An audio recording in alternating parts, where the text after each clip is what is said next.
They say there are tons of wrestling podcasts out there, and you can definitely find one that fits you.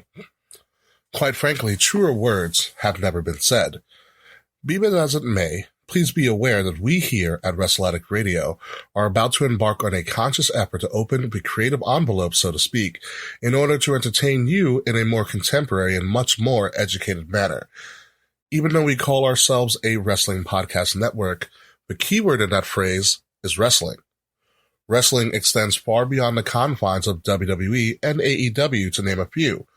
Wrestling takes many forms, from the intergender moments going on in Impact Wrestling, to the nostalgia going on in NWA, to the creativity and the hard-hitting explosiveness that occurs over in New Japan Pro Wrestling. You can clearly see that wrestling is a place for everyone.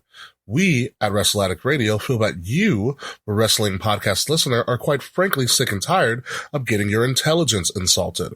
We also think that you're tired of a simplistic reasoning of WWE is way too mainstream and AEW is for the marks, just to name a few as an example. We know that you, the wrestling podcast listener, are tired of having your opinions made fun of and ridiculed on big social media platforms like Twitter and Reddit.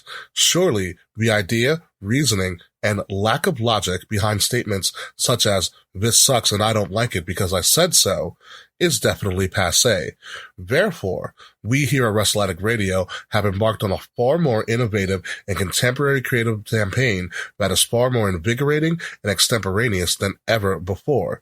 You see, we are responsible wrestling podcasters that work hard to bring you the outrageous, wacky, and wonderful world known as wrestling. Wrestling is for everyone, no matter what race, creed, gender, sexuality, and anything else that you identify as. Wrestling, if done correctly, is a unifying bond where we can all celebrate and collectively suspend our disbelief, if only for a moment in time, for the sake of enjoying ourselves and the enjoyment of everyone around us. This does not mean that we will always agree. Quite frankly, disagreement is a positive thing. It gives us an avenue and an outlet to learn about someone else's perspective, which might in turn challenge us to rethink our own. As divisive as our community can be at times, we have the power to make a positive change, and we here at Wrestle Addict Radio look forward to becoming the leaders in that change. If this is your first time listening to us, then welcome to a positive wrestling community. If you have listened to us before, then thank you for your continued support. Ladies and gentlemen, my name is King Ricky Rose, your general manager of Wrestle Addict Radio, the cure for the common wrestling podcast. Hey guys, it's the Princess of Pro Wrestling, SoCal Val. You are listening to Wrestle Addict Radio. I'm sending all the love from California. Mwah. The following contest is scheduled for Please welcome Mr. Fretz.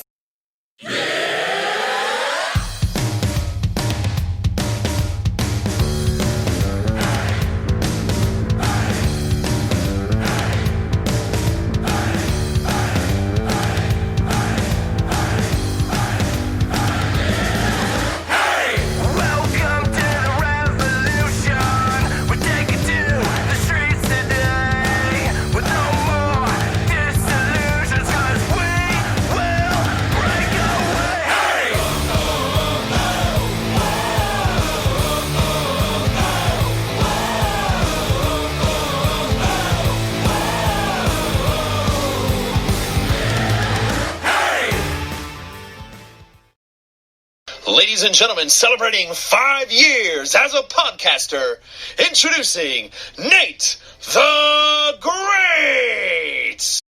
What is love? Baby, don't hurt me. Don't hurt me no more. Baby, don't hurt me. Don't hurt me no more.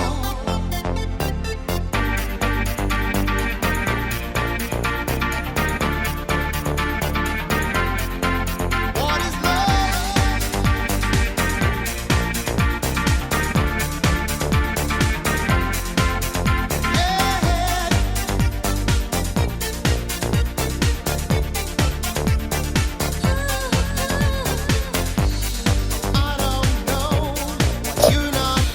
Whether you're Adam what's his name? Oh my gosh, I forgot his name now. Adam Rose. Thank you. Jeez Louise. I had such a good intro and then I just blanked out there. Whether you're Adam Rose or the one and only Midnight Delight, Peter Schwann's up here in ACW, we're always here to party like it's the greatest time ever. And it is the biggest party of the summer this weekend for Summerslam. This is the Summerslam prediction, reaction, as well as fun episode of the Game Changer podcast. I am your pool party captain, NateFNGreat. Sorry, Randy Fitzsimmons, but I'm taking over just for one episode only. And I'm being joined here by my, you know what, I was going to say noodle buddy, but then I just feel like that would have been weird. Being joined here by the man who reminds us, don't be a lemon, be a rosebud, a Canadian rosebud, because they are much better. Fight me on that, I dare you. The Prime Minister of Wrestle Addict Radio, the one, the only, Mr. Fretz. Oh, it's good to be back again, Nate. And a special shout out. We have a birthday person here. That we do. They are having a very special day. The day of recording, by the time that they hear this, it will be after. But today, Thursday the 20th, is Kate Murphy's birthday. Hey. So we want to send Kate our love. They had a great day as far as I know. We've been talking over Animal Crossing. Of course. Animal Crossing goes all out for birthdays. I'm just going to say that. Those who know. Love you, Kate. You've been a wonderful addition to Wrestle Addict Radio, a great friend, and thank you for educate, pun intended, there's my botch of the day, educating me, and Nate as well, on non-binary and gender issues. I'm still learning. I'm still trying. So if the wrong pronoun does slip out from time to time, I'm working on it, and I'm sorry. Again, love you, Kate. Cheers to you. Hails, yeah. Cheers to the one, the only Kate Murphy. Had the pleasure of meeting them last year's WrestleMania, and they are just a delightful person to meet. So, if you ever get a chance to meet Kate Murphy, be sure to send extra love from us here in the Midwest as well as up in the Great White North, especially on this, the day of their birth. It is wonderful. I don't know why I decided to go into Broken Matt Hardy there, but I don't care. It's our show. We do whatever the hell we want. So, I definitely do want to do this. I want to do a major shout out to another person in our wrestling family who has been just absolutely wonderful. That being one and only Demon Diva, Issa, who recently I got the chance to watch one of her streams where she was talking a bit about SummerSlam. And I'm going to tell you this right now, that one of the things that I absolutely loved and missed about watching Issa's videos is whenever she gets a chance to talk about Brock Lesnar, she just goes balls to the walls for it. I mean, the Ladywood is strong with that one when it comes to the one and only Brock Lesnar.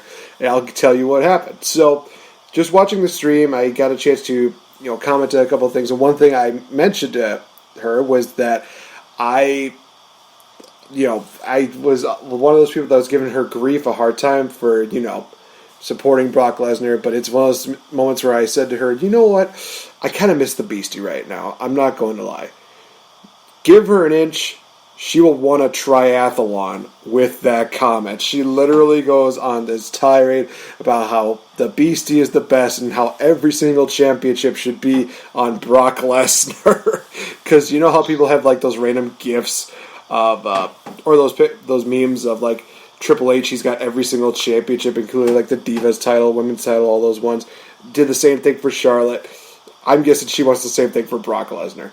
I don't know if I would go that far, but I definitely do miss the classic Brock Lesnar promo where, he might just say, I don't give a shit about your kids. Or he just literally just breaks somebody's arm. Or just like the goofy faces that he makes. I miss that Brock Lesnar.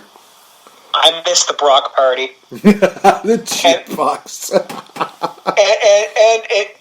it takes a whole new meaning for me personally, because I grew up in Brock Township, Ontario, and went to Brock High School.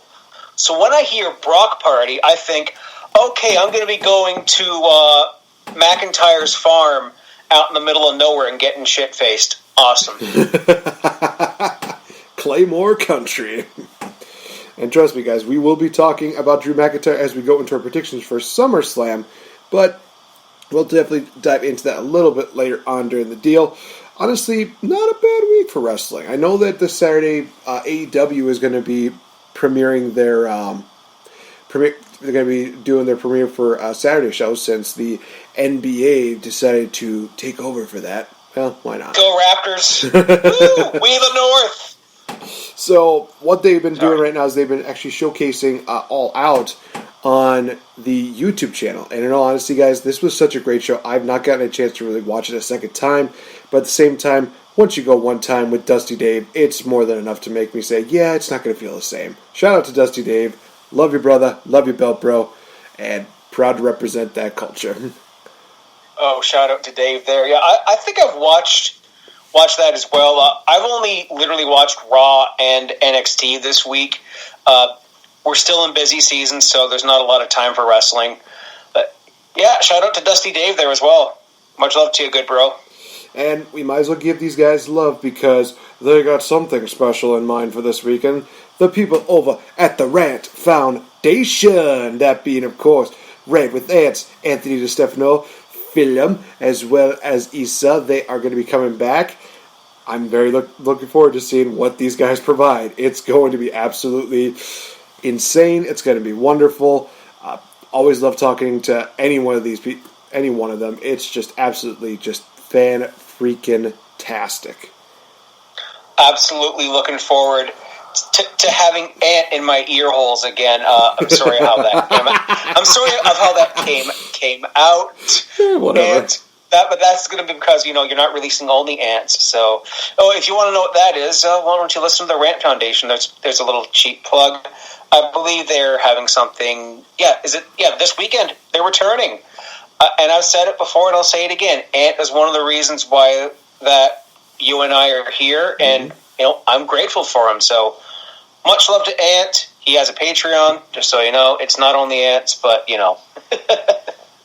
Yeah, we're a part of two different WhatsApp groups because I just got the notification about joining the Rand Foundation. I've decided to be a Patreon member of theirs. I'm looking forward to seeing what they provide. And then I got invited to the WhatsApp, and it's like, oh, we're already doing this again. Okay. just why not at this point? I mean, I'm already a part of one crazy group of people in the WhatsApp. Why not add another one to the fold?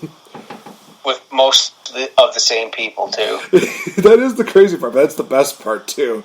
I'm totally okay with this. I mean, it's not even going to charge. It's not like they're going to charge us anything for it. So that's going to be absolutely amazing. Oh gosh, I thought I had one other thing I wanted to talk about before we got into predictions. Man, I'm spacing out. But then again, I've been working a lot of hours at the Sprint T-Mobile job, so I've just been hauling it for so long. Just a lot of crazy, long-winded hours. And I gotta ask you, Fretz, how are you doing over on your end of the spectrum as far as being an essential worker? I'm still working almost every day. It's busy. We're still in tourist season. I can see, if I looked out my front door right now, I could see Lake Huron. We're on a beach, so it's going to be busy. We're going to be packed with tourists. The beach is always busy, but for the most part, they are spaced out, respecting social distancing, because on Canada Day weekend, we were closed. The beach was closed to the public. Really? because weekends previous to that, we had an issue with just crowds and people just leaving. Yes, Calgary just scored. It's 2-0. I got hockey on mute. I'm sorry. They're my number 2 team because the Leafs are out. Frig. And the mayor just is like, we have to shut down and reevaluate how we're going to do things here. And we've been okay for the most part. I like being busy. It keeps my mind occupied. I don't mind working 6 days a week in August. But by the time back to school season starts, we'll just dip right off. Fair enough. Oh, now I remember the other thing I wanted to talk about. I just got done recording with Jermaine for the first ever installment of the pilot episode of the Great Wrestling Challenge Trivia Game Show. Definitely check that out, guys. We will be posted long before the month of August is concluded, and in all honesty, this is one of those shows that I didn't know really what to expect, but I expected it to be a lot of fun. I expected it to be absolutely amazing, and it's all that and more, so definitely tune into that, you guys. I will say this to you, Mr. Fretz. I know that you're the next contestant up to bat. You're going to have yourself quite the competition when you get to that, when you're up. So definitely, bring it. So definitely tune into that, you guys. But all right, I think we've talked enough about everything. Let's go into talking about the predictions. First, starting off with NXT Takeover 30. Hard to freaking believe that it's been 30 takeovers. There had some as many takeovers almost as WrestleMania at this point. Feels like just yesterday I was watching, what was the one with Cesaro and Sami Zayn? I feel like that was NXT Arrival, but I could be wrong. Yeah, Arrival, and I think I rewatched it recently, and I looked at the roster here. You had C.J. Parker, a.k.a. Juice Robinson, who is surprisingly one of my favorites from New Japan or New Japan USA. They just started having a holy shit, it's 3-0. Yeah, we all watch sports here. I listen to YLP. I know we got sports on in the background, Zach. It's okay. You had C.J. Parker and Kevin Owens. You had the Ascension and Too Cool. Rest in peace, Grandmaster Sexay. Like, my gosh, look at the roster difference between then and now, and where some of these people are.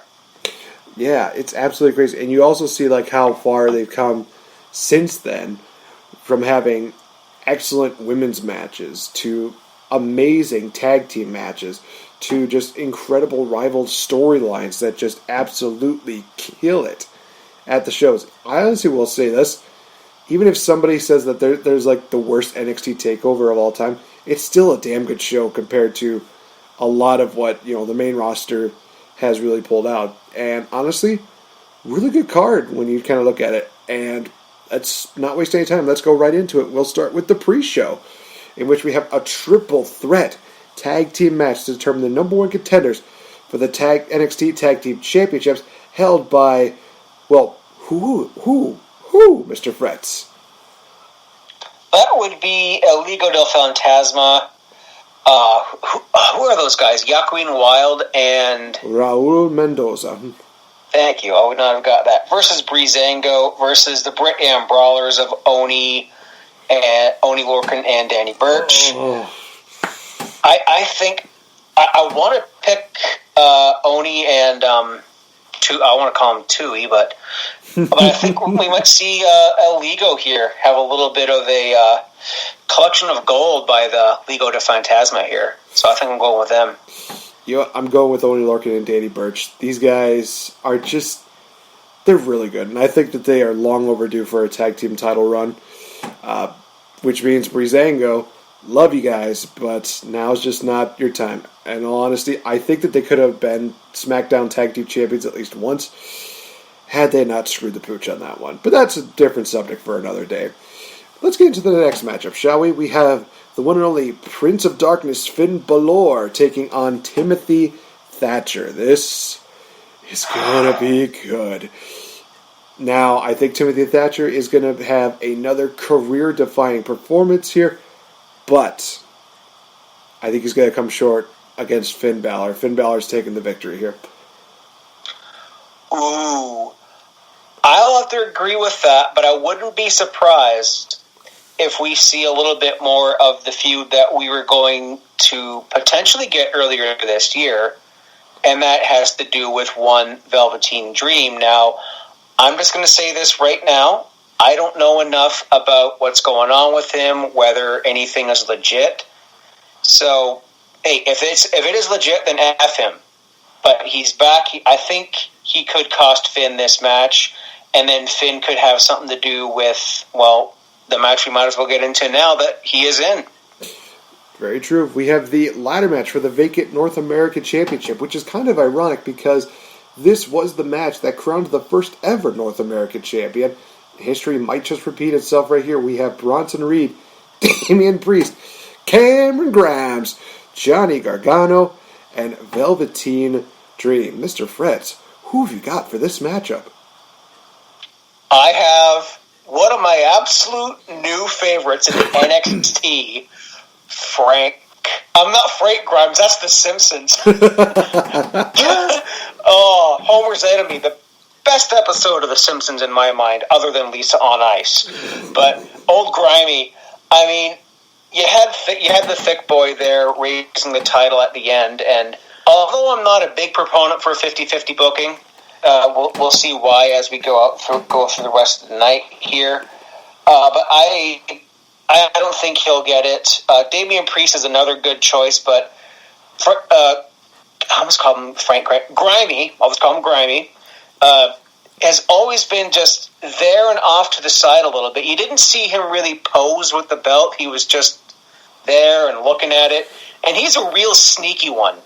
Kind of how he pinned Kushida to qualify. I think everyone's down. Grimes takes some kind of wacky bump, and then he just climbs up and wins it. And I love that everyone hates him. It makes me love him. Makes me love him even more. Grimy. Yeah, no, I'm in agreement with that. I like Cameron Grimes. I loved when he was, I think, Trevor Lee in TNA.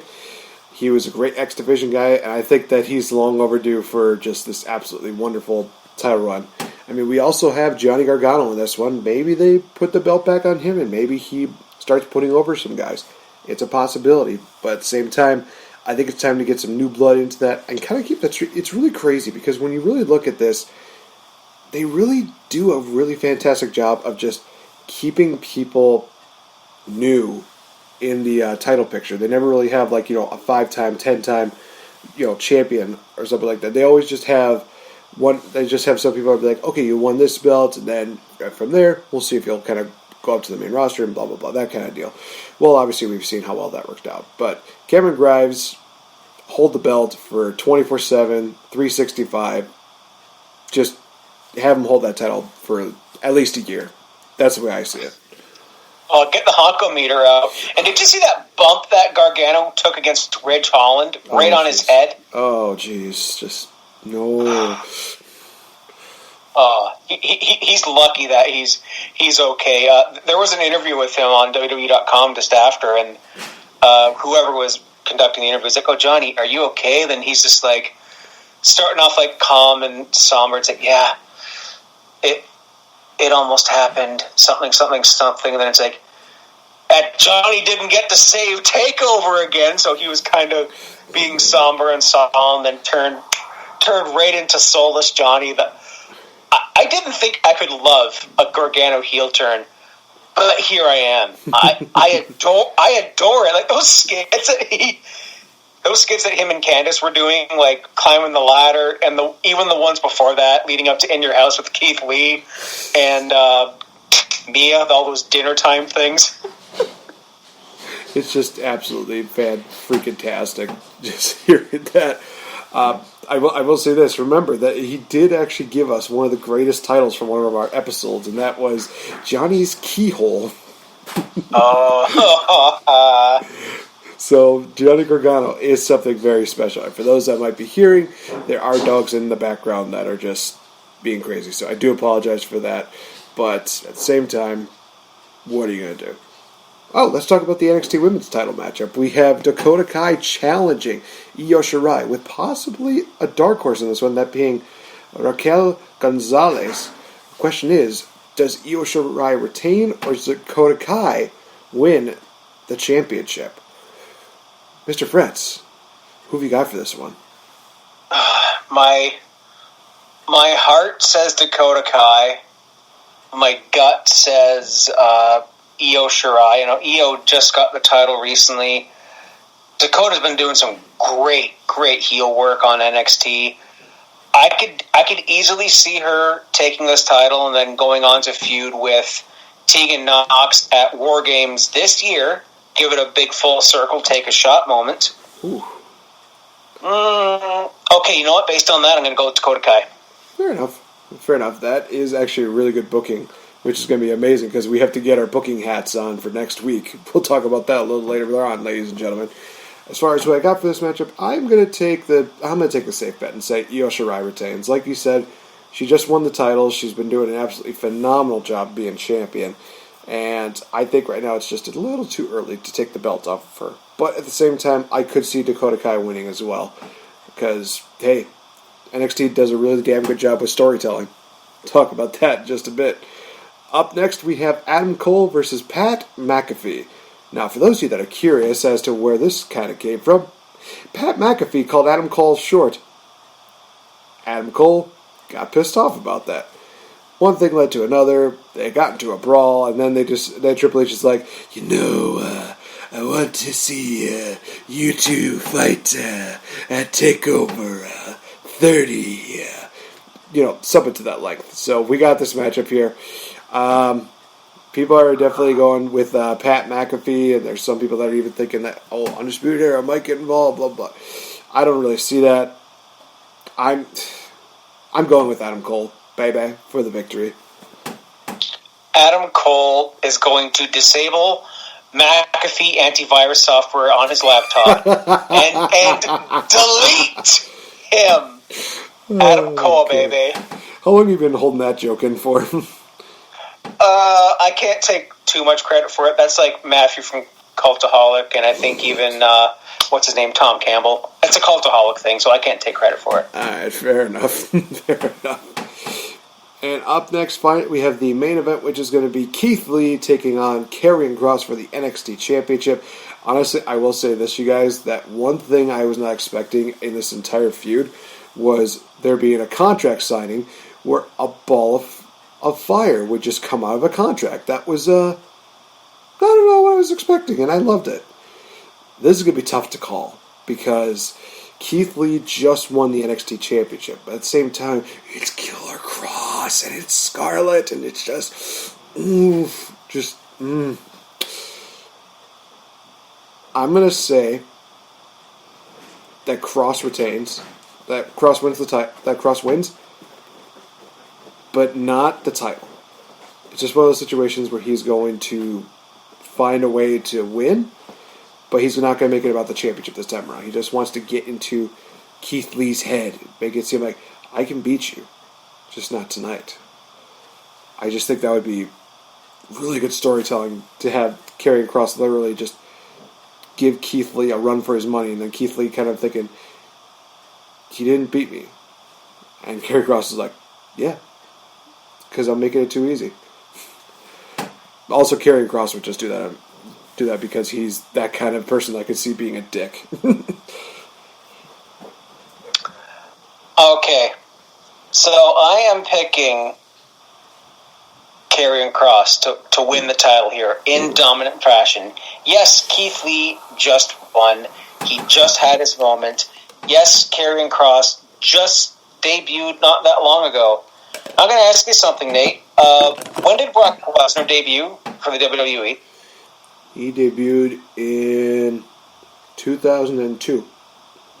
The day after WrestleMania X8.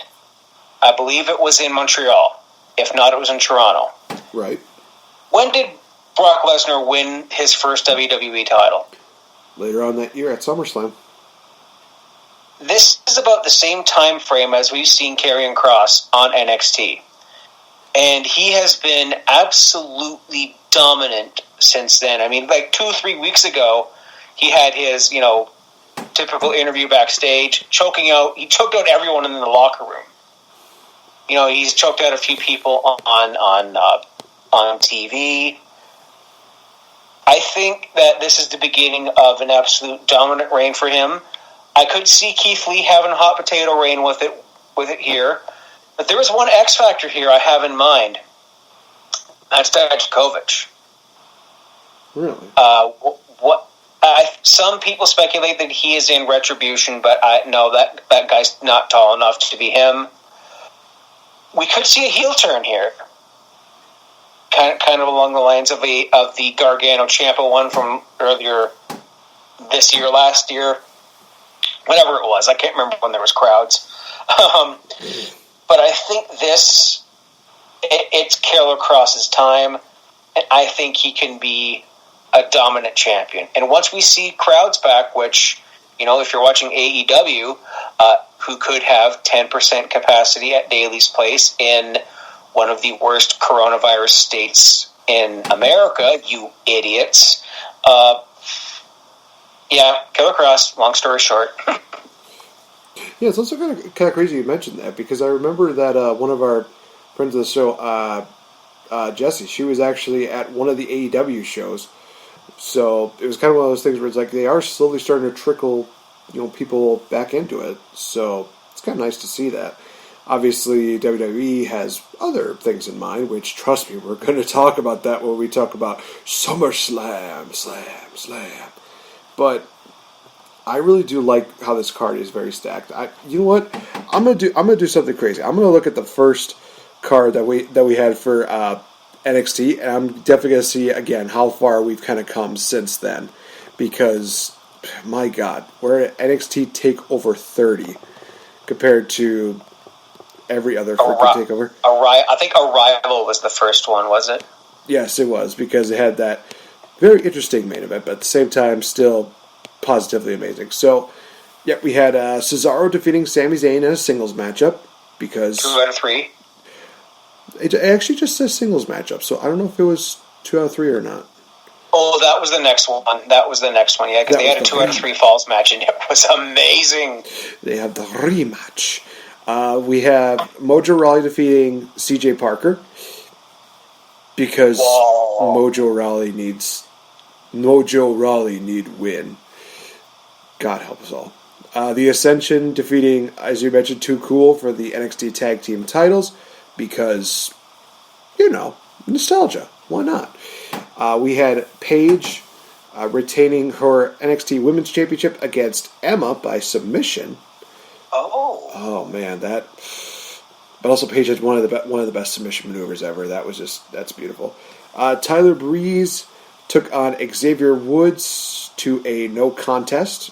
It was a matchup that Rusev Crush. Oh, that's right. This was an Alexander. I think back then, wasn't he Alexander Rusev? Alexander Rusev, and he wore like a friggin' brown paper bag skirt. I remember that. Oh God. Привет. This is Lana. Cocktaila. Horosho. I know a bit of Russian, so don't mind me while I say Spokona Noche. Good night in Russian. And then the main event was a ladder match for the NXT title. Adrian Neville dethroning Bo Dallas. Oh my God. I will say this. I do have a funny story that actually kind of features Bo Dallas. So, back when I was working for the Squared Circle podcast with my friends Spencer and Max, we had a video game deal for the Squared Circle podcast championship. And it was funny because we all decided, hey, let's just do the Shield triple threat. So I was Dean Ambrose, I believe Spencer was Roman, and Max was Seth Rollins. So we start off the matchup, took down Roman Reigns, because why not? Do a roll up on Seth Rollins, 1, 2, 3. Now, mind you, my friend Max is not exactly versatile in video games. So, matchup's over, Dean Ambrose wins. I'm literally just like, oh, I won! My friend Spencer just goes down, just drops to his knees, just goes down to the ground. I'm roaming around his house, doing the Bo Dallas, doing with my arms up and the cheesy smile, just like, victory lap, just, why not? Just insert the theme here. Oh my gosh. I will say this. Bo Dallas, even though he had one of the more annoying characters I've ever seen, he had one of the best victory laps that I've ever seen in wrestling. I don't care what anybody says. Just him, arms up, smiling, all happy, just like, yay, I won, because I'm the happy boy.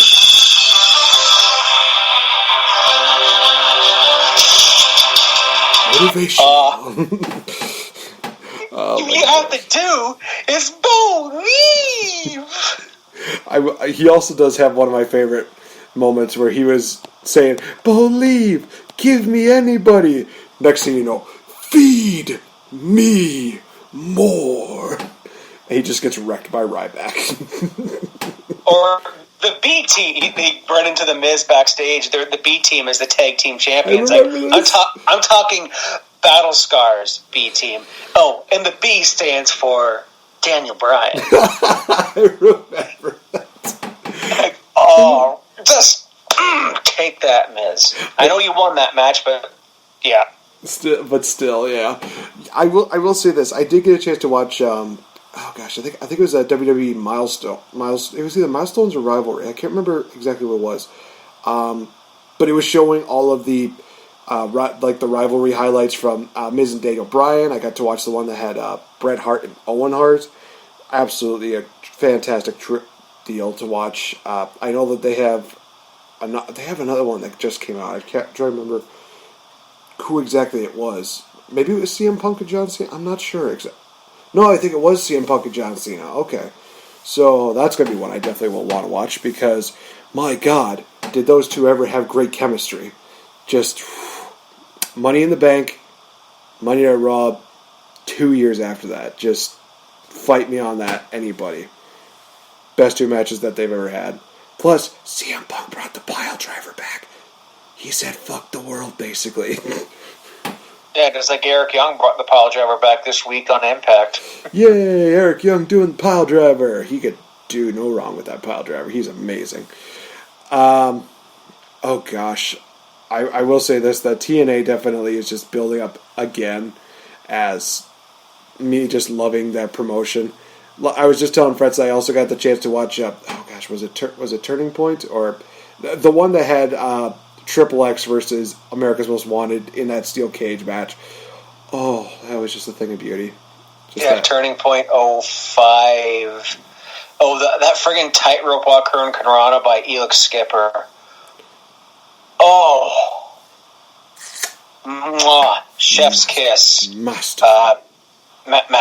So good. Yes. But while we digest this masterful morsel that is total non-stop actioning, why don't we take a break, ladies and gentlemen?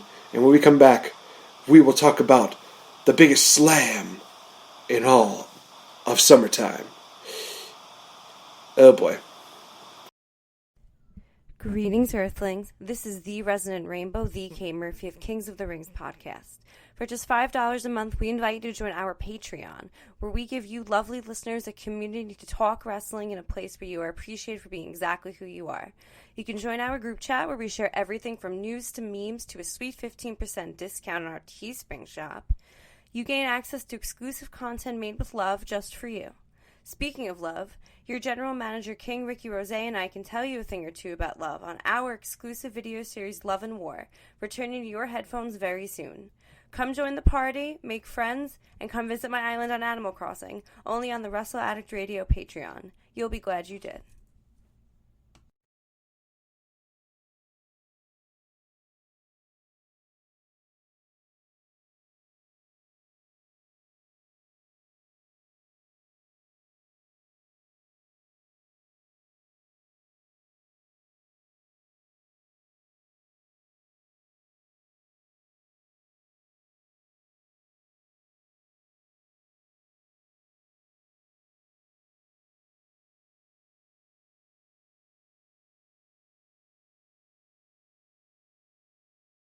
Hi, this is the Kate Murphy, the Queen Bee of Kings of the Rings podcast, and you are listening to the Game Changer podcast right here on Wrestle Addict Radio, the cure for the common wrestling podcast. Welcome back, ladies and gentlemen, to the Game Changer podcast, and thank you, Kate Murphy, for gracing us with over 2 minutes of just absolute beauty. That was just absolutely great. I am Nate. He is Fretz. Fretz, let's talk SummerSlam, shall we? So does that mean we are going to go to the Thunderdome? Does that mean we don't need another hero? Are we going to look for life beyond the Thunderdome? Can we get beyond Thunderdome already? I mean, if that's not the theme song for this year's SummerSlam, I don't think this SummerSlam deserves to be any good. Come on, Tina Turner. Wait, isn't she dead? I don't think so. Hey Siri, how old is Tina Turner? Oh my gosh. Tina Turner is 80 years old. Yeah, she's still alive. She can do it. Okay, cool. She's 80. It's okay. It's fine. I mean, they had Aretha Franklin come back for like WrestleMania 23, was it? Oh, that was awesome. That was amazing. All right, guys. So we're going to be talking about SummerSlam. I will say this, that SummerSlam always has a special place in my heart because this was the event where I became a fan of wrestling. And it was because of great matches that took place, like the six-man tag team match between the Dudley Boys and Spike Dudley, taking on Rey Mysterio, Paul London, and Billy Kidman. Also, we had a triple threat match for the IC Championship as Dave Bautista, Raw versus Edge, You Think You Know Me, versus the Ayatollah of Rock and Roller, Chris Jericho. Bye-bye. I don't know. I think I might be tuning. I think I might be missing the Ruthless Aggression pod, but I got one more. And the main event that nobody really talks about, that being Randall Keith Orton taking on vacant for the World Heavyweight Championship. It's your Pepsi Blue splash of the night. Ginga! I still can't believe they actually did my audio for that once. I still have that Pepsi Blue in the fridge, Levi. If you want me to send it to you, hit me up. But no, over the years, SummerSlam has actually put out some very, very interesting, but also really good matches. I mean, you had that one matchup with Matt Hardy and Edge that ended with Matt Hardy basically almost having his head caved in. Oh, boy. That masterful performance by HBK against Hulk Hogan. Oh my gosh. I will say this. I think that might be one of my favorite Shawn Michaels performances ever. He hammed it up. And if you want to hear about what I think of SummerSlam matches, then you have to listen to Fretz's Fave 5 on the Wrestle Addict Radio Patreon, because I have been releasing cheap plug, a 2-part episode of my top 10 favorite SummerSlam matches. Last week was number 10 through 6, and HBK versus Hogan was on that list. Ooh. Spoiler alert. And this Sunday, it's already preloaded on the Patreon, so at 9 or 10 a.m. Sunday, it will be live on our Patreon, $5 a month. You get shows such as that. You get the secret files. You get Mance's Delight pay-per-views. I think Ricky's bringing back Ring Shape and From the Throne, Watch the Throne. I'm not sure if Love and War is a thing anymore. Nate, you got some great fantasy booking and top 10 TNA heel turns, which I have to finish listening to. I started it. Great stuff so far. You're bringing me back with some of the memories that I remember. So, hey, while you're at it, if you're a Patreon, you get a 15% off of our merch on the Teespring store. Just search Wrestle Addict Radio on Teespring. You get a special code. You get 15% off. And you get merch from me, Nate, things like this lovely rainbow HBIC shirt. I think our Pride collection's still up. And as I said, next week, numbers 5 through 1 of my favorite SummerSlam matches. What are they? You're just going to have to come on Patreon and find out. Definitely. And as I mentioned before, the Ultimate Wrestling Challenge Trivia Game Show will indeed be happening. Once a month, you'll be hearing one of the Patreon members trying to challenge to see if they can dethrone, at this point, the mighty Jermaine. And trust me, guys, he has a pretty tough score to beat. And I will also tell you this, that my questions are not little softballs. They are absolutely brutal.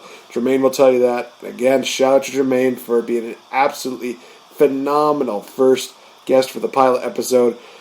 And to be honest, no disrespect to anybody, I couldn't think of a better person to have on the show. He is just a delightful person to talk to, as well as a delightful person to watch squirm and figure out. You know what, I don't want to make this too crazy, because then I'm going to go down the probably the new EC3 route. Ooh. Yeah, I don't need a sneak preview of what I have coming, dude. Yeah, it's gonna be quite the awesome event when Mr. Fretz gets on. Trust me, I don't think I'm going to make him cry, but he will probably have smoke coming out of his ears from thinking too hard. Just saying. So, SummerSlam, ladies and gentlemen. We are starting off with the Raw. WWE Raw Tag Team They're not even the Tag Team Champions, but you'll have to feel the smoke as the Street Profits take on Andrade and Angel Garza with the lovely and sexy Zelina Vega at ringside. You know, honestly, I think I might just do this for all our predictions now. I can understand why Kyle was loving this so much. It is just too much fun. If you do that for everything, I might just have to reach through this screen. And I was going to say, maybe we'll save this for after, but I had a few predictions for matches that haven't been announced yet that we will see on the show, but we'll save that for after. Yeah. I am going to say the Street Profits win this one. You gotta get revenge from that friggin' food poisoning thing that Zelina did to... oh my gosh, it's leaving me... not Dawkins. Montez Ford. Thank you. God. Okay, beer kills brain cells. See you later. Montez's poisoning is going to be avenged, and we won't see new tag team champions here, although I would love House Zelina to have the titles here. You can bet your bottom dollar that Bianca Belair is going to get involved in this match and throw Zelina around like a rag doll and probably hit her with her hair whip. I haven't seen her hair whip in a while, thankfully, because that's why I didn't like her for so long, but I've come around full circle, take a shot on her. House Zelina will not win. Profits, and we're probably going to see like a frog splash off the top of the Thunderdome. And we didn't get to talk about what the Thunderdome is. The Thunderdome, dome. And no, it's not from Mad Max. You could get your face superimposed in the crowd. It's much like what the NBA is doing with their playoffs right now. I tried registering for SmackDown. It's full. I'm going to get on for Monday Night Raw one of these nights, like one of the nights that I'm not tweeting for the network. I'm going to try and get into the Thunderdome. But I'm looking at all these screens, these faces in the crowd. Somebody is going to chat roulette this and get their knob out. I mean, I don't know what you're talking about, but you don't know what chat. No, I do. You don't know what chat roulette is. Oh no, trust me. I watched Tosh.0. I know what chat roulette is. oh, good Tosh.0. That's extra points there. Yeah, no. Someone's going to chat roulette this. I hope to God not. Anyways, next match. Well, I have to still make my prediction, though, which will be... Sorry. I'm going to go with Andrade and Angel Garza for this one. Ooh. I think that Dawkins and Ford, they definitely have had a okay run as tag team champions, but I think it's finally time to give another team a chance, and Andrade and Angel Garza... I like them. I like them as a team. I think that there is obviously some money to be made when they finally break the two up and have them feuding against each other. And I'm talking for real, like they have the United States Championship, or dare I say, the WWE Championship on the line. Try to fight me on that. Tell me you wouldn't want to see that at a WrestleMania, maybe a SummerSlam next year, Survivor Series, Royal Rumble. Fight me on it. I dare anyone. Anyway, now we can get on to the next matchup because I just got that all taken care of. All right. Next up, we got... It's a vicious street fight as Dominic Mysterio debuts in the WWE with his father at ringside, taking on the Monday Night Messiah, Seth Rollins, with Murphy, the greatest thing to happen in all of wrestling. Fight me on that again. I love how the tagline for this is "You'll never see it coming." The tagline for me in this episode is "Fight me, I dare you." Oh boy. Fight me, you'll never see me coming. And that can be taken out of context horribly. Get your minds out of the gutter. I blame Slack. Slack, get your mind out of the gutter, bro. See you next week. Slack's Washington Capitals just got eliminated. I'm going to be nice to him because he didn't make fun of me for the Leafs. But whenever our paths cross again, which might be soon, I cannot confirm or deny. Yeah. Dominic Mysterio is winning this match. Well, I mean, of course he's winning. He's paying homage to his, real-life dad and his metaphorical dad, that being the legendary Eddie Guerrero, because, honest to God, I want to see Dominic hit the Three Amigos, hit a major frog splash, and also hit a Super 619, bashing Seth Rollins in the face with a chair. It's a lot for me to ask, but it's a street fight. Let's just see it happen. I want to see Dominic come out in bleach blonde hair and a Hawaiian shirt, accompanied by Vicky Guerrero, and for Vicky Guerrero to somehow come out of the time vortex here, out of the time warp, and still miss her cue. Damn it, Vicky! And it's Rey Mysterio this time around. That's just like, where's Vicky? Where'd she go?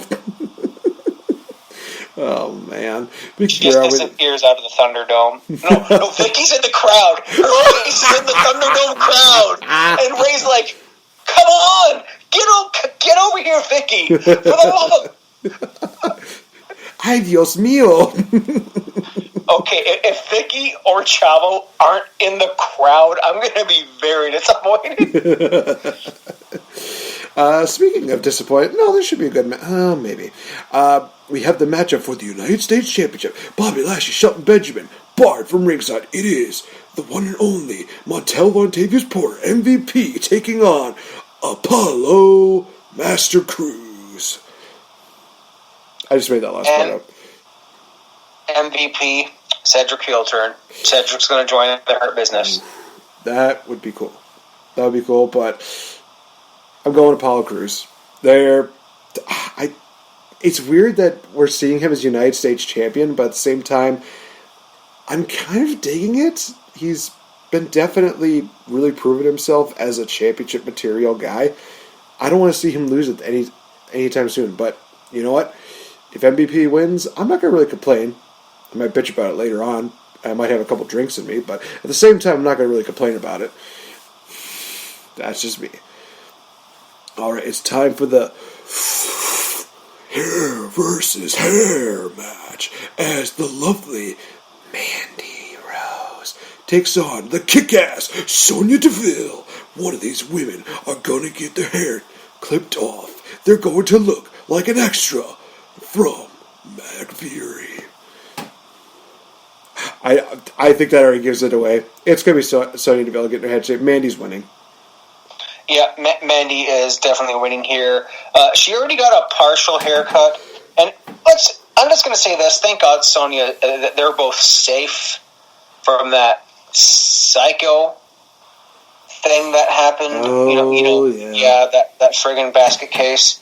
Thank God they're safe, because he was going to prevent them from coming to SummerSlam. Jeez. Anyways, Mandy's winning here. Mandy is going to extract some revenge, and Sonya's going to end up looking like G.I. Jane. Shout out to anyone who actually remembers that movie. Preferably anyone in my age range. You might know it. Demi Moore. It sounds familiar, but in all honesty, Sonya Deville doing like the G.I. Jane or doing that head shaved, I think she could pull that off really nicely. And Sonya Deville is an absolutely beautiful woman. I'm just going to say that right now. Some people are just be like, well, you guys are saying that because Mandy Rose is not too gorgeous. If Mandy Rose loses, it'll be kind of one of those things where I'll take a little getting used to. But at the same time, I'm still going to look at her the same way that Otis probably would look at her. Being like, Precious Peach. Now it's the shaved peach. Hey-o. Damn it. I didn't mean for it to go that far. You know what? The thing is, they don't go stone cold bald. Well, maybe in Kurt Angle's case, God was beating him to it long before Edge shaved his head. That's true. But Molly Holly did just about, kind of like how short. Your hair is a little bit longer than mine, but it's like this a little bit. Actually, I need a haircut bad. I'm going to go reach my head over into the barbershop here and ask her in the morning. And you get used to it. I mean, like in like the early 90s, my mom had a one night she came out with a big old perm, and now she just has like shorter hair. Shout out to my mom. And we have Sonya losing here, and I think she can pull off the short hair. It'll even look more badass, probably even with like her MMA stuff. And I think Sonya's going to get shot to the moon after this. I'll be honest with you. God, I hope so. I've been pushing for title run. I've been pushing Sonya for so long. I've wanted her to be women's champion for so long. She's got the charisma. She's got the athleticism. She deserves a run. I mean, so many people are going to be saying like, "Oh, we want to see Naomi get her chance," and blah blah. I get it. Naomi is one of those women that has definitely not been given the spotlight she deserves. She is very athletic. She's very talented. Sonya Deville has probably gotten like the worst end of the spectrum. I mean, get this whole crazy deal. Also, when are we bringing back the hacker? I miss that guy right now. Or girl, whoever it was. I have a theory. Listening. So, you watch Raw? Samoa Joe there, he has his contacts for, I got this footage from my contact here about, that's how we found out that the poisoning was done by Zelina. I think the hacker's Samoa Joe. Or at least Samoa Joe knows who the hacker. It was going to be Ali, but I look at it and I'm like, Samoa Joe is the anonymous Raw general manager, and he's behind GTV, and he's the guy who threw the pie in Kevin Owens' face. You know what? That would be the most amazing full circle moment you will ever have. That, yes, Samoa Joe for life. I will say Samoa Joe is the greatest wrestler in all of WWE. I can't say greatest of all time because that's still Chris Jericho. He's still got a ways to go. And Samoa Joe raised the briefcase at King of the Ring 99, although everyone knows it was the Big Boss Man. They even said it on Raw. It was the Big Boss Man. Yeah, he did it. Maybe we find out that Samoa Joe is the Big Boss Man's bastard son. He comes out as the Big Boss Joe. The big bastard. The Big Bastard Well, Joe. it's the Big Bastard. It's the Big Bastard. It's just literally like a get in my belly. Get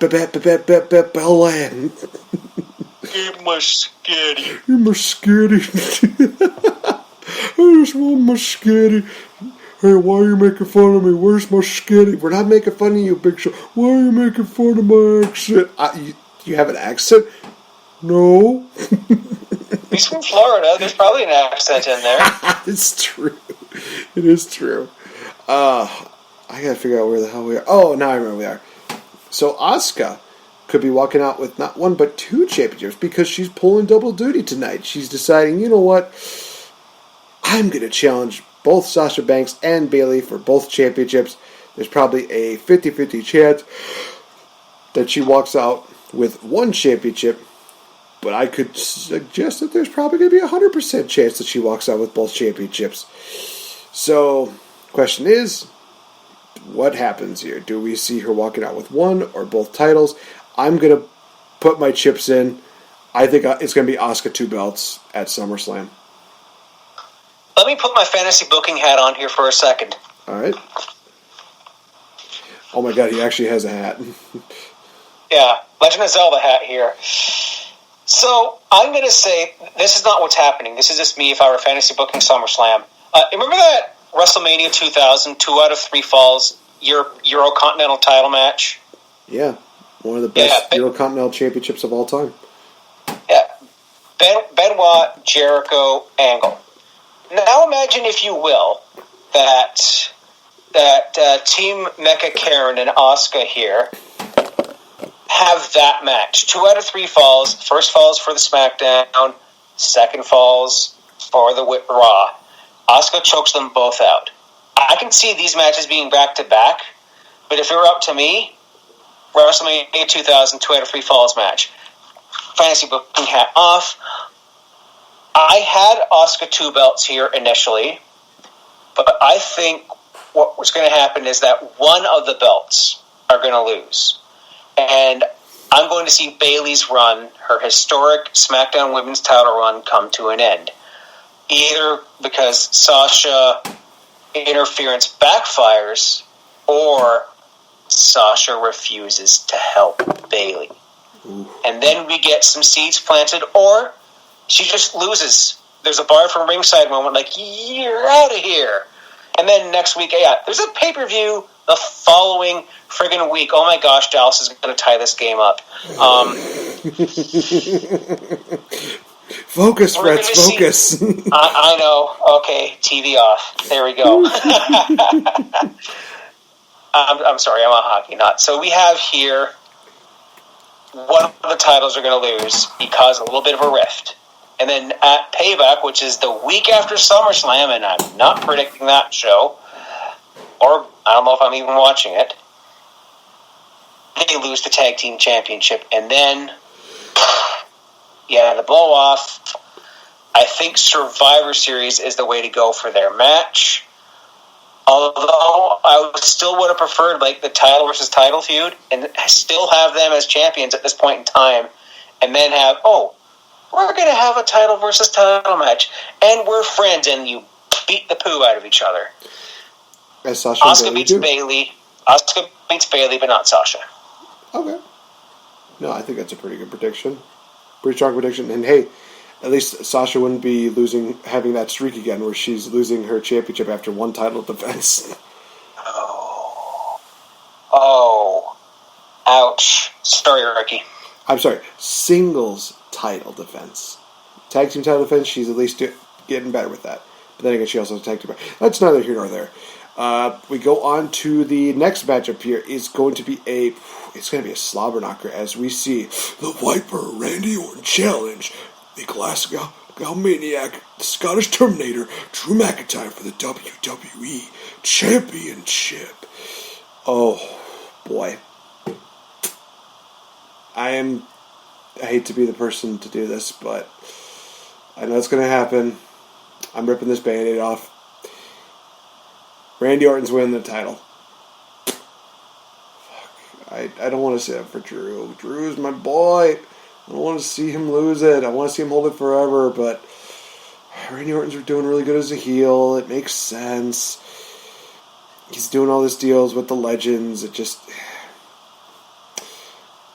New WWE champion is Randy Orton. Damn it all. At least keep your hands out of your pants, Randy. At least do that for us.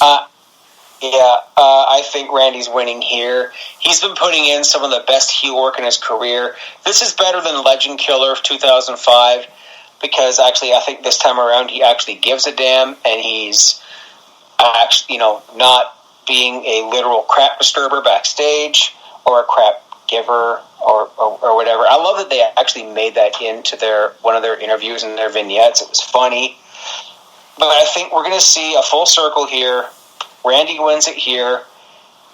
I think he's holding the belt all the way till Mania next year, and you might see Edge in the rematch because that's maybe by the time Edge will be healed. I know you got some two old pot timers as champions here, but then the other championship might not be that. It'll be what I'll be getting into here in a moment. I hate Randy, but my gosh, this past little while, he's just been kicking it into an entirely new gear. And I think at some point they have to give Drew another proper reign once the crowds come back. I think I'll say this. Full circle next year at SummerSlam, Drew McIntyre wins back the title from whoever's the champion. I could see that. I'd be okay with that. Because last year, I'm sorry, but last year, Randy was a challenger again against Kofi. So here we go with the other full circle, where Randy's the challenger again, but he wins. Next year, 2021, Drew McIntyre's the champion, and he wins back the title. That'd be kind of cool. That would be a really cool full circle moment, but we'll see if WWE has the gumption to do that. We'll see. But finally, it's the main event 1 year after this creature came from the darkness. 1 year since we saw one of the greatest entrances of all time, only to be ruined by one hellacious botch. It is Hurt and Heel taking on Get These Hands. He's not finished with you yet. but he's ready to play. It is the Universal Championship matchup as we see The Fiend Bray Wyatt challenge Braun Strowman, the guy who threw a girl down to the mat. Sorry, Alexa Bliss. And I will say this. I know this is going to get a little off topic, but did you know that somebody actually asked out Alexa Bliss via cameo? I know, dude. It's so sad. Alexa. I'll say this: some cameos are not expensive. The ones that we've got for each other, not that much. Tommy Dreamer, dirt cheap. The one I want to get for, they actually tied it. One that I have to get for a show is Danhausen, because he is friggin' amazing, a great indie wrestler. Alexa Bliss's cameos are, I think, a couple $100, or at least $150. MJF, you dick, $600. That is insane. I mean, I don't want to make fun of the guy. It's just, it's so sad. It's like, I'm a single, lonely guy myself. I can't go that far, but I feel for the guy. I feel pity for him. Yes. I will say this, that at least Alexa Bliss was very respectful in the way that she turned him down. At least it was one of those situations where she was being like, either heelish or something like that. It was also kind of one of those things where it was just like, oh, Alexa Bliss is seeing somebody. Are she and Murphy back together? Or maybe it's her and Braun? Nah. Kind of curious to know what Adonis God or what sexy boy found a way to just lasso the goddess of WWE. But at the same time, it's her privacy. I'll respect it. It's just one of those things where it's like, oh, she's seeing someone. It's kind of one of those things where it's like, Kairi Sane got married. Well, there goes my hopes and dreams.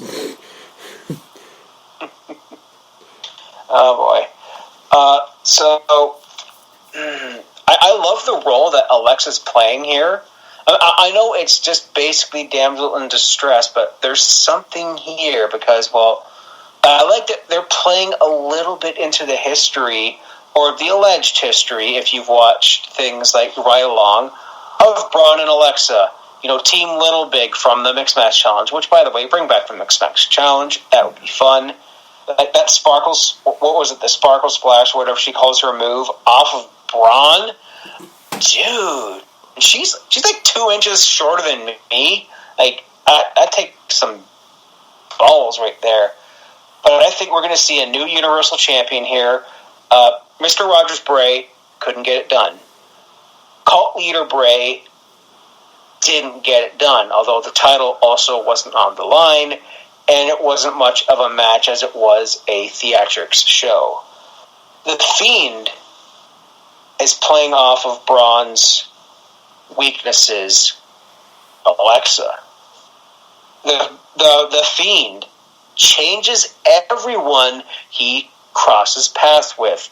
Look at Finn Balor. Look at Daniel Bryan. Look at who else did he beat and change?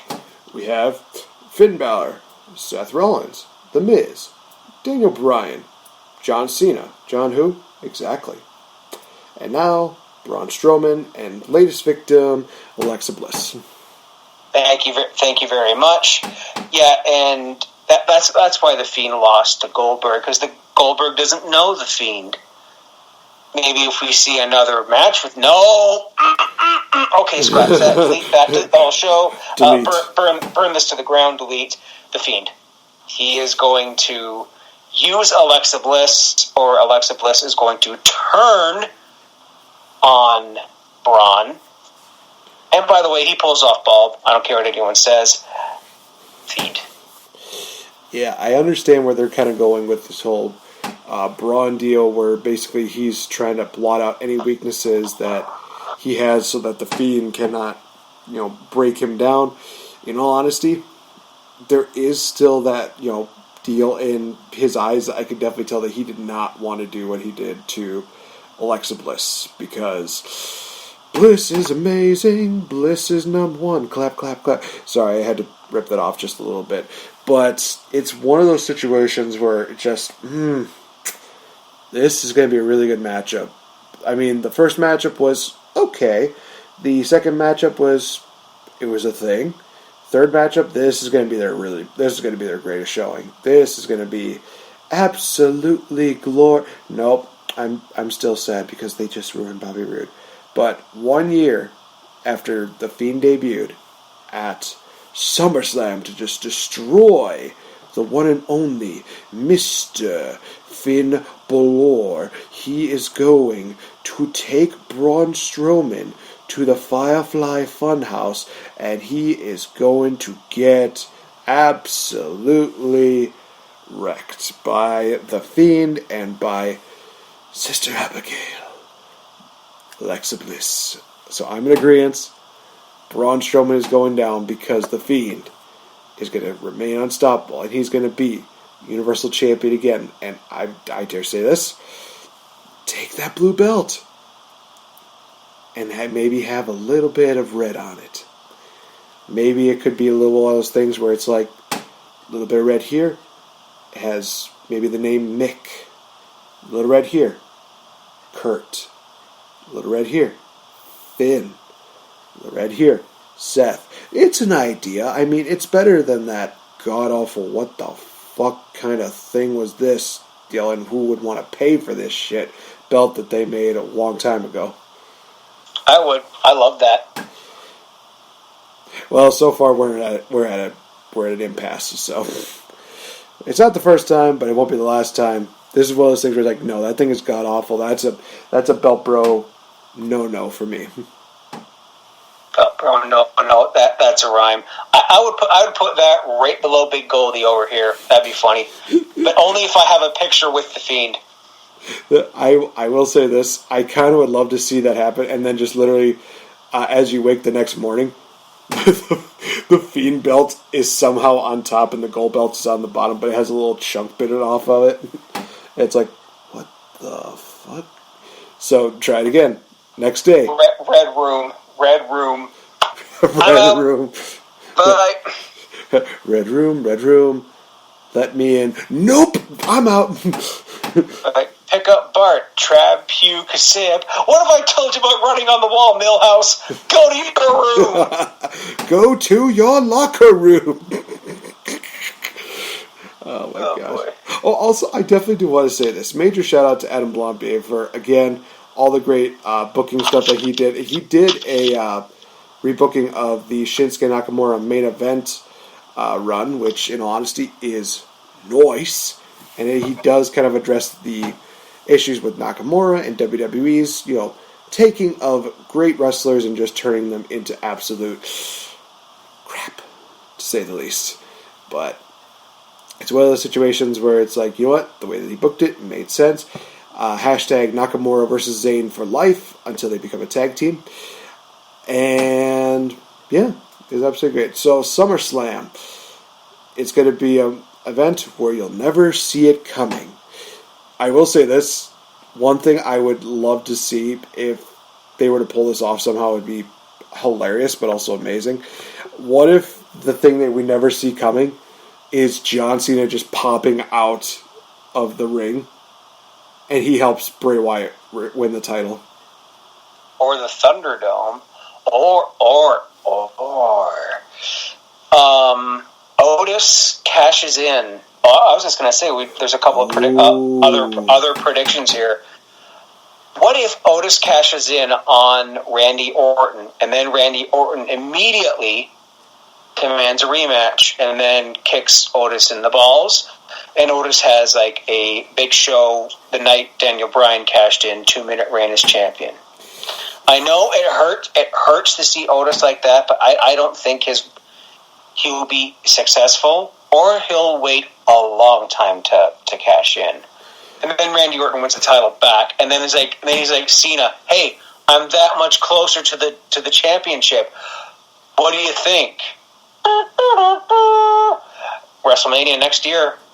There it is. They trade the title back and forth again, and then the title's vacated for some stupid reason, and then you have, okay, here it is, the Ric Flair breaking, although not really, the Ric Flair breaking thing at Mania, here we go.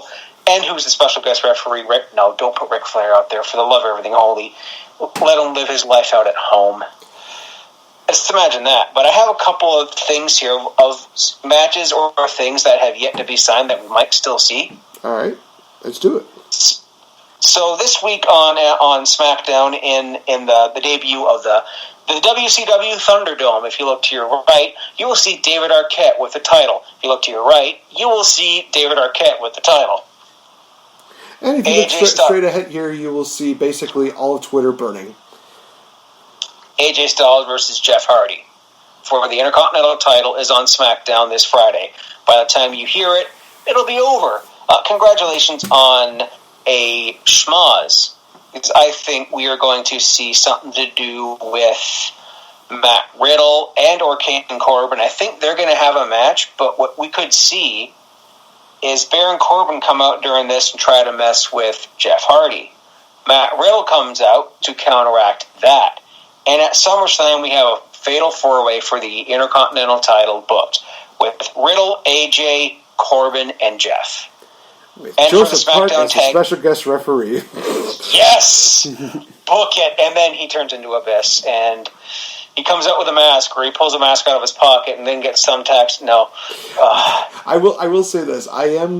This is a stupid booking deal, but I would love to see them continue this whole Joseph Park, AJ Styles deal.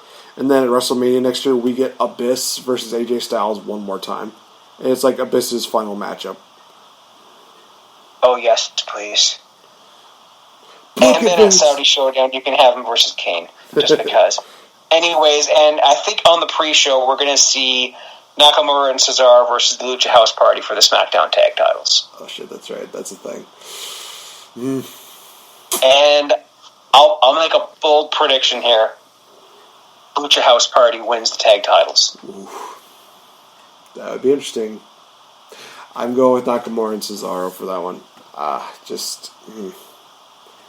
mean, Lucha House Party, hey, they're an established tag team. They deserve it. It'd be good.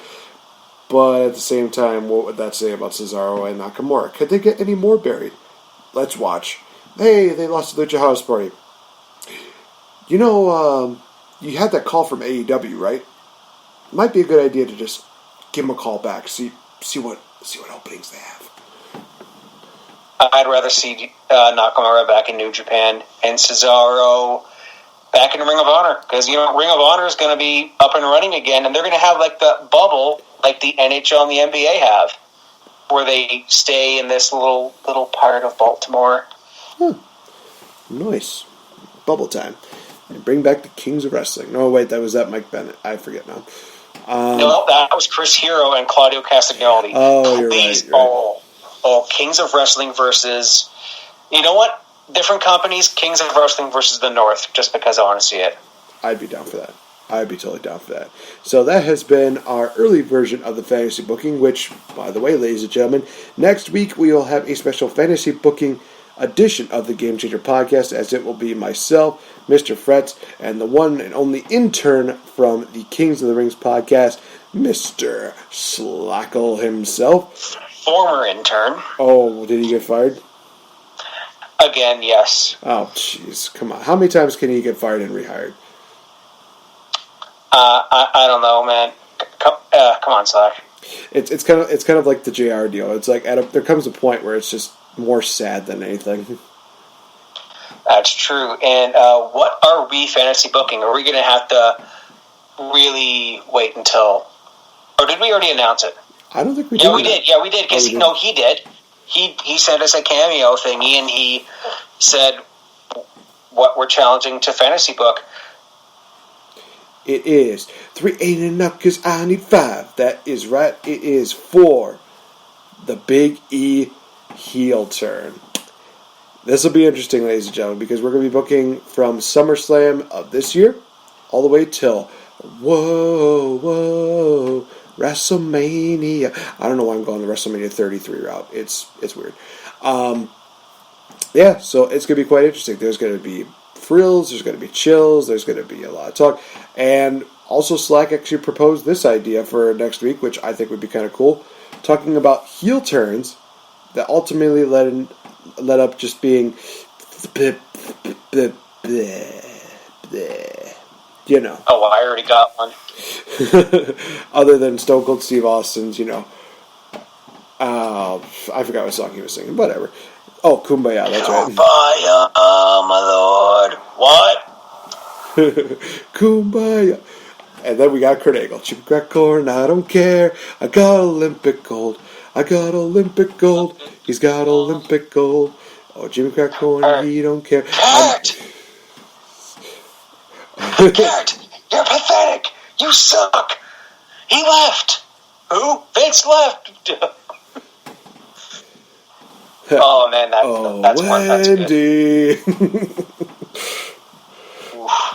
I mean, that's an arguable one. I'm just throwing out heel turns right now that I thought could have been so much better. Or one of the greatest lines in all of heel runs. Sorry, nor speak English. It's like, damn it. That was the only good thing in Nakamura's heel turn. Other than, his obsession with low blows. His obsession with balls. Honestly, if they would have paired him up with, Gallows and Anderson, they would have made quite the ball-busting trio. Yeah, the doctor. Remember that now. That's a good one, the doctors. Oh my god. Nakamura as a doctor would be kind of one of the most awesome but also scary things I could ever see. Because I think Nakamura just has it in him to be a doctor, but he would be like that doctor you would just want to avoid every single direction of every single hallway. You'd be Dr. Kevorkian. You'd be like Dr. Kevorkian. Oh, jeez, no. You'd think he'd be like Dr. Mario, but he'd be more like Dr. Kevorkian. Or Dr. Dusty Williams. Rest in peace. Rest in peace. Alright, so that is what's going on for next week. Mr. Fretz, he did mention our awesome Patreon, which is only for the low price of $1, $2, $3, $4, $5 whole dollars. And also, why not check out some of our merchandise? The one and only Kate Murphy did have a wonderful song for us in which they spoke about masks and fanny packs and clothing lines and mugs and blankets and towels and so much great stuff from the Young Lions Perspective, Kings of the Rings, Delight Show, and us here at the Game Changer Podcast, as well as some Fretzelmania merch, which is one of the things that just puts a smile on my face. Oh, absolutely. Yes, $5 a month, you get all that. And our shows, too. Got to give a shout out to the rest of the shows on our network. We have the Kings of the Rings podcast, the Delight Show, and of course, Mr. YLP, the Stephen A. Smith, the Tim and Sid for you Canadians. Slack, I'm looking at you. Of Wrestle Addict Radio, YLP. So, help us be the cure for the common wrestling podcast. Indeed. And hey, if you want to just join in on some of our great conversations, you can check us out on our personal Twitter pages. We have the legendary JF for Mr. Fretz, at RealFNGame for myself. Definitely leave your likes, leave your comments, be respectful, be courteous, and also remember that I have friends that could kick your ass. Let's just say that right now. I'm one of those people that can actually proclaim that, because I know people that know some people that know some people that can kick people's asses of people. I don't know. I was trying to do like a Starsky and Hutch joke where he was like, I know some people that rob some people. I was going to start singing Friends in Low Places at that point in time, but there we go. Friends in Low Place. I don't know the song. Where the whiskey drowns and the beer chases my blues away. Okay, this isn't karaoke hour. That's an extra Patreon show. That's a secret $10 tier where you get to hear me sing again.